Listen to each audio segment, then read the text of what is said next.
Hello guys, welcome back to my mini blog. ব্রেকফাস্টে আজকে আমি পাস্তা নিয়েছি আর ওদেরকে পরোটা আর ওই ছোলার ডালের তরকারি করে দিয়েছি। এই যে একটুখানি সস নিচ্ছি, টমেটো সস। এটা খেয়ে নিই, হ্যাঁ ঠিক আছে। আজকে লাঞ্চে কী কী আছে দেখো তো। কলমি শাক, বাদাম আর এমনি কাঁচা লঙ্কা দিয়ে ভেজেছি। তারপরে পুঁই শাক, কুমড়ো, আলু, বেগুন, পটল, ঝিঙে ওইগুলো দিয়ে একটু ডিম চচ্চড়ি আলু ছাড়া, আর হচ্ছে ডাল সিদ্ধ। হ্যাঁ, ওই যে কাঁচা লঙ্কা দিয়ে ইয়ে করে। আমার মেয়ে দুষ্টু বলে গেছে, মা আমি ডাল সিদ্ধ খাবো, তাই ওর জন্য ডাল সিদ্ধ, মানে সবাই নেবো। আর এটা হলো 3 প্রজাতির উপকরণ দিয়ে চাটনি। কি বলো তো? টমেটো, জলপাই আর আম শুকনো, মানে ফলসি দিয়ে, কাজু কিশমিশ খেজুর দিয়ে। হ্যাঁ, তাহলে আর এই যে ভাত। আজ ডিনারে হাতে গোনা রুটি আর চিকেন কষা। তাহলে আমি স্টার্ট করে দিই।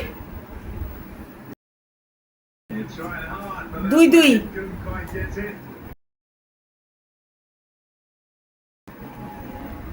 Good night. আবার অন্যদিন অন্য ভিডিও নিয়ে দেখা হবে।